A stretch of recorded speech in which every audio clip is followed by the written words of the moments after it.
questions. And the first of them is that human beings, we have a tendency to have reassurance. We want to be sure about something. We don't like risks. We want to make sure that we're protected in the future. You know, if you're, for example, making a move, you want to ask 100 questions before you make the move. If you're considering a job, you ask a lot before you consider a job, things like that, right? Or if you're investing your money, then you consider a lot of factors before you invest your money. Especially when it comes to our children, we're going to put our kids in a school. We do a lot of investigating before we put our children in a school. But at the end of the day, the reality is that Allah Azza wa Jal did not give us assurances in this life, of the future in this life at all. We have to do the best we can, and at the end of the day, every step we take is an act of tawakkul in Allah. It is an act of reliance in Allah. Because you can have the best plan in the world, and things will not work out anywhere near what you thought. And you can have no plan at all, and everything will get straightened out. That can happen, and it certainly does happen. So you have many instances in the Quran, in the prophetic narrative as well, sallallahu alaihi wasallam, where things are not, they don't look like they're going to work out at all. Like Musa alayhi salam being thrown in a basket. That doesn't look like much of a plan. But that is actually the means by which an empire is destroyed. You know, the empire of Fir'aun and the oppression of Fir'aun against countless people came to an end because a baby was thrown in a basket. So Allah has His own way of making things work out. On the negative side also, there are people, for example, people ask all the time, people are worried about their kids. And I know there are some young people in the audience, and I'm going to try to balance this conversation between parents and the youth, inshallah ta'ala. Parents are constantly concerned, how do I give my children a proper education? I want to make sure they're good Muslims. I want to make sure that I don't have to worry about their deen, things like that. And you hear enough horror stories and enough lectures to be terrified of this scenario. You know, and then there are people oh, I don't want my kids to be like, Zubair Saab's children. That's really, so there's enough of those conversations you have over Eid, and it's great. But the thing I want to share with you is, on the one hand, you have situations where children are raised with the best of character without even a parental figure, like the story of Yusuf alayhi salam. Right? He's kidnapped as a child, so there is no father or mother figure really for him to look up to. So one of the lessons that we derive from Surah Yusuf, for instance, especially as parents, is that we cannot underestimate the value of early education. And I don't mean education as in memorize this surah, learn these du'as, know how to make wudu. That's what we've turned education into. Education for us is informative in nature. It is not transformative, So in the previous talk, you heard repeatedly this idea of having our children internalize the deen. And so that's something that we're going to talk about in a little bit, inshallah ta'ala. But that's the first, reality that I wanted to remind myself of. I do not control the guidance of my children, and you do not control the guidance of your children. As a matter of fact, we don't even have any control of the guidance of our own selves. So the fact that you're sitting here is, blessing that we're sitting in a gathering of Muslims trying to learn something about the deen of Allah, but this is not because you had a super righteous upbringing. There are plenty of you sitting in the audience right now that are parents themselves that have made some pretty big mistakes in your lives. And if you look back, there wasn't like a set formula that ensured that you will receive guidance from Allah Azza wa Jal, that you followed and that therefore you have guidance. It is actually a gift of Allah that all of us have to acknowledge came to us from Allah Azza wa Jal. But regardless of that, we have to make some efforts on our part. Now on the negative, I didn't get to mention on the negative, you have the case of Nuh alayhi salam. In some sense, the father of all humanity. But you know what's remarkable about Nuh alayhi salam? Unlike our messenger sallallahu alayhi wasallam, ma kana Muhammadun aba ahadim min rijalikum, Muhammad sallallahu alayhi wasallam is not the father of any of your men. Any of his male children did not live long enough on this earth to see the age they would become men. Nuh alayhi salam did in fact have a son. And what a great opportunity. Your father is a prophet. That's pretty awesome. And not just any prophet. Min ulil azm min ar-rusul. Awwaluhum, actually, the first messenger of great resolve. The messengers of elite status, the 5 of them, he's the first of them, actually. He's the trailblazer in this legacy. And yet, if you study his legacy, the first thing that hits you, and hits you really hard, is the fact that he couldn't get through to his wife, and he couldn't get through to his son. Who is he going to go ask Allah, other than Allah, Ya Allah, what can I do for my son to listen to me? You know when parents come and ask, what can you give me something that if you just say that, then my son will transform? Nuh alayhi salam couldn't get through to who? His own son. Yusuf alayhi salam is awesome, and he was a beneficiary of the advice of his father. But wait a second, Yaqub alayhi salam had other kids too. They were not just beneficiaries for a little while, they remained beneficiaries of their father's advice for many, many years. And yet, until the very end of their lives, way down the road, or the entire story, did they actually turn around and make tawbah. So, it's not in our hands. And we have to accept that. We like things to be in our control. We like things to go exactly as we want. And so long as you have that, you yourself and I myself haven't internalized one of the most fundamental truths of life on this earth. We are ibad. We are slaves. We have a master. The master is in control. We are not in control. We are not in control. Now that we accept that, then Allah will give us advice on how we can earn His favor. Because guidance from Him is a favor. And you have to work hard to earn that favor. And you have to provide your children an opportunity so Allah can favor them as well. You do your best. Knowing full well you cannot ensure anything. If our beloved Messenger sallallahu alaihi wasallam turns to his daughter, he turns to his daughter and says, Ya Fatimatu bintu Muhammad ittaqillah fa inni la amliku laki min Allahi shay'an. Fatima, daughter of Muhammad, you need to have your own taqwa of Allah. You need to be cautious and aware of Allah, because I will have no authority against Allah when I stand before Allah in your favor. I won't be able to help you. If the Messenger of Allah, sallallahu alaihi wasallam, whose shafa'ah we are all hopeful for on Yawm al-Qiyamah, is telling that to his own daughter. His own daughter. And we have to internalize that reality. Now I've taken too much time for that one comment, but I think it was important to set that foundation. Allah says, then after them, khalf came. A useless generation, a disappointing generation came. What makes them so disappointing? Listen to this. Ada'u salata.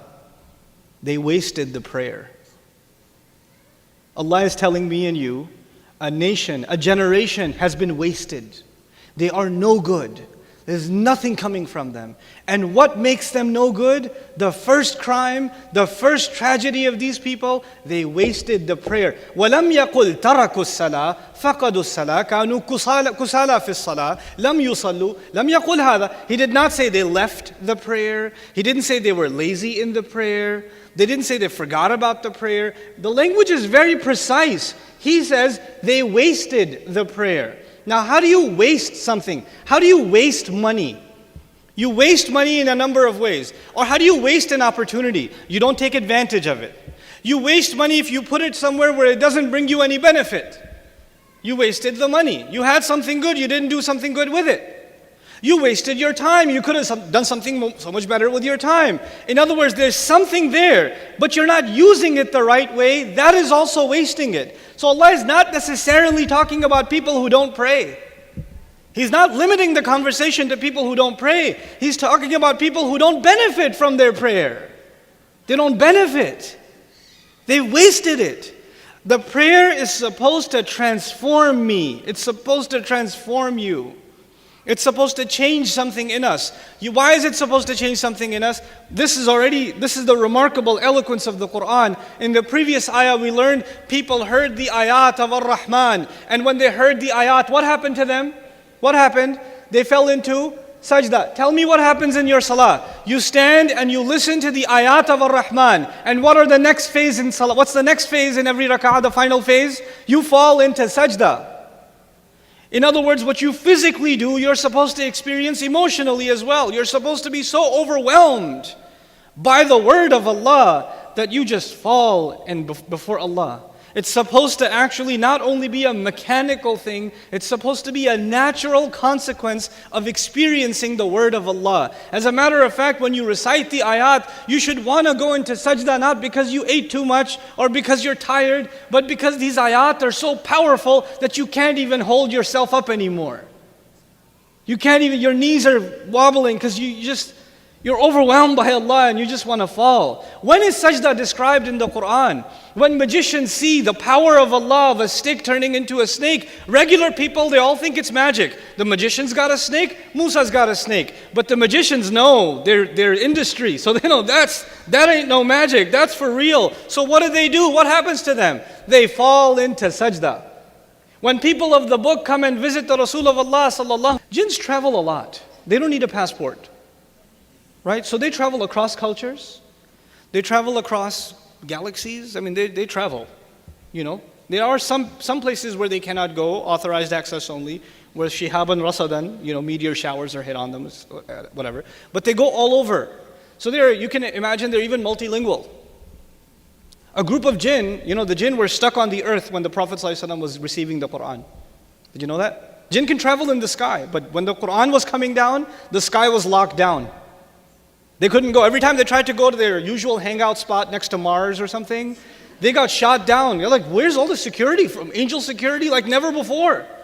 And they're not allowed to hang out where they normally hang out. So they're all stuck where? On the earth. You know? That's why in Surah Al-Jinn also, أَلَّا نُعْجِزَهُ فِي الْأَرْضِ لَمْ يَذْكُرُوا السَّمَاءِ. They didn't say, we knew that nobody will overpower Allah on the earth. They never mentioned the sky. You know why? Because they can't go up there. They're stuck on the earth. So now they're hanging out on the earth. And they're traveling around, just hanging out. And a group of them passes by Rasulullah sallallahu alayhi wasallam reciting Quran. They're just passing by him reciting Quran. And they all stopped. And they just started listening. Jinns started listening. And because they're multilingual, they're actually even familiar with what they recite from the book of Musa alayhi salam. So they actually, you know what happened? Allah describes this scene, وَإِذْ صَرَفْنَا إِلَيْكَ نَفْرًا مِنَ الْجِنِّ يَسْتَمِعُونَ الْقُرْآنَ فَلَمَّا حَضَرُوهُ قَالُوا أَنصِتُوا. They're talking to each other, they're passing by. When they came in the presence of the Quran, Allah says, they said to each other, shut up, listen. Hey, listen to that. أَنصِتُوا. فَلَمَّا قُضِيَ. When it was done, when it was all done, then they ran back to their nations, مُنذِرِينَ, going to warn them. يَا قَوْمَنَا إِنَّا سَمِعْنَا كِتَابًا أُنزِلَ مِن بَعْدِ مُوسَى. We just heard a book that came down after Musa. They're so amazed. They just heard it right now and they're overwhelmed. Jinns are overwhelmed. This book came to human beings first and foremost. Well, where's our reaction? When Allah says they wasted the prayer, wallahi, if you think of the ayat about prayer and the true engagement of the believer with the Quran, with the word of Allah, it's actually in the prayer. It's actually in the prayer. Now I'm going to deviate subjects a little bit. This ayah, that was the first crime, by the way. Ada'u salah. They wasted the prayer. I'll tell you the second consequence in a second, but we need to build up to that a little bit. This happens when a useless generation comes up who didn't make prayer. My final comment. Why did I share this dark picture with you? This seems a pretty depressing talk. But, there's another ayah. إِلَّا مَنْ تَابَ وَآمَنَ وَعَمِلَ صَالِحًا. With the exception of those who repented, who revived their faith, and the one who did good deeds, who acted righteously. فَأُولَٰئِكَ يَدْخُلُونَ الْجَنَّةِ وَلَا يُظْلَمُونَ شَيْئًا. They're going to be entering Jannah. No wrong will be done to them in the least bit. What does Allah do at the end of this ayah? A useless generation came, but even within them, there will be people who can make tawbah. They can fix things. They can go back to how things are supposed to be. So if us and our children are in the danger of falling into khalf, we can become khalaf. We can become khalaf. We have to fix this. We have to understand the urgency of the matter today. Communicate with your children. Be in open conversation with your children. Be cognizant and not afraid, not overwhelmed by the evil outside. Learn to raise the kids so they can stand up to that evil and do the right thing. They're the only hope left for humanity is people who stand up for the word of Allah. What did salah do? Salah, by the way, we call it iqamatus salah, yes? Iqama means when you stand. And when you stand, you don't lean. The values in society have iwaj. This book is qayyim because it makes you qayyim. It stands up straight.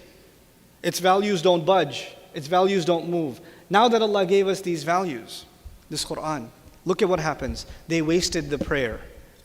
They let go of the prayer. When you let go of the prayer, the entire moral worldview that comes with the prayer is also gone.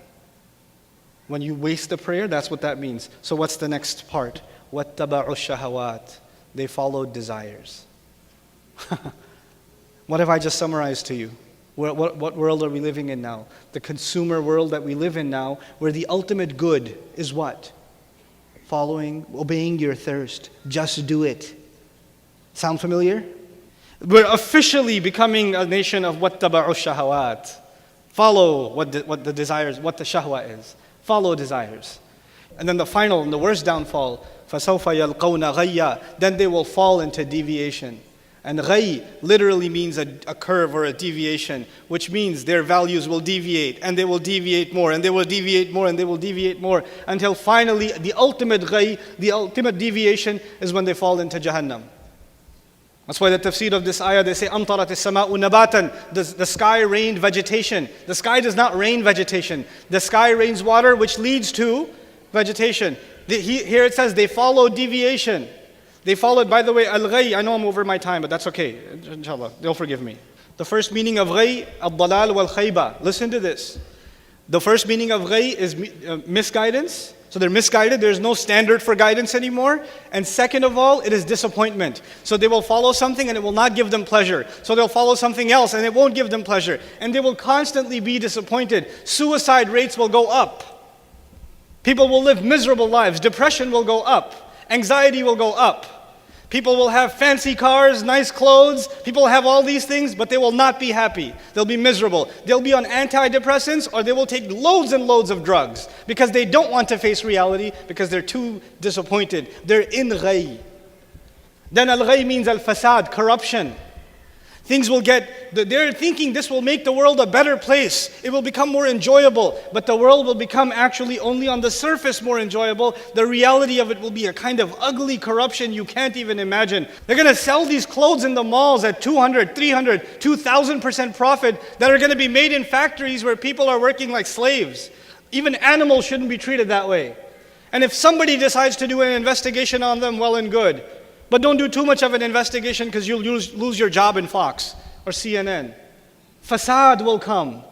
Corruption will come because there's no guidance to keep humanity in check, to keep its greed in check. And the final meaning of ghay is tarkun nahi. Ash-Sha'arawi rahimahullah argued. He said ghay also means the abandonment of prohibition. In other words, there is no such thing as wrong. There is no such thing.